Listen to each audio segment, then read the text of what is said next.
Football দুনিয়ায় কত কিছুই না ঘটে, কিন্তু এবার মাঠের লড়াইয়ের চেয়েও বড় আলোচনা শুরু হয়েছে মাঠের বাইরের এক অদ্ভুত কাণ্ড নিয়ে।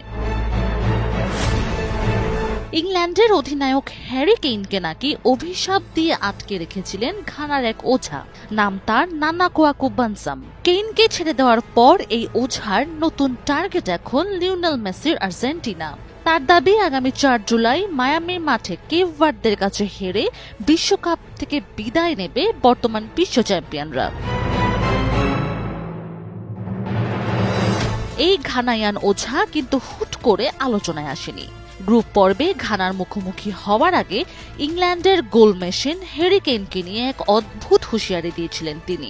বানসাম বলেছিলেন তিনি কেইনের বড় কোনো ক্ষতি চান না, তবে নিজের দেশকে জেতাতে যতটুকু দরকার ঠিক ততটুকুই করবেন। আর মাঠেই দেখা গেল সেই ম্যাজিক।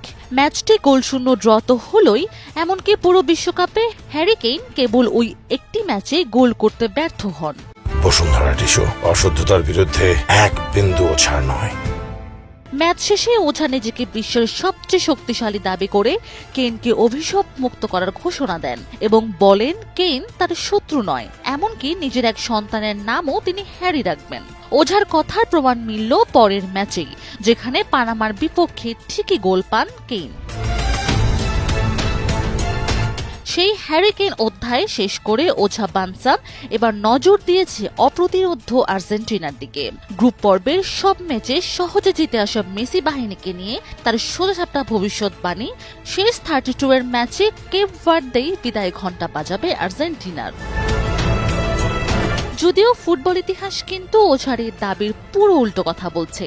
বিশ্বকাপে এখন পর্যন্ত আফ্রিকার দলগুলোর বিরুদ্ধে 7 বার লড়ে 6 বারে জিতেছে ল্যাটিন আমেরিকার এই পরাশক্তি। একমাত্র হারটি ছিল 1990 সালে ক্যামেরুনের বিপক্ষে। তাছাড়া বিশ্বকাপের নকআউট পর্বে আফ্রিকান কোনো দলের বিপক্ষে এটাই আর্জেন্টিনার প্রথম ম্যাচ। এখন প্রশ্ন হলো 4 জুলাই মায়ামিতে আর্জেন্টিনার ফুটবলীয় ছন্দ শেষ পর্যন্ত ওঝার তন্ত্রমন্ত্রের কাছে হেরে যাবে, নাকি মাঠের জাদুতে সব হিসাব ওলটপালট করে দেবেন লিওনেল মেসি?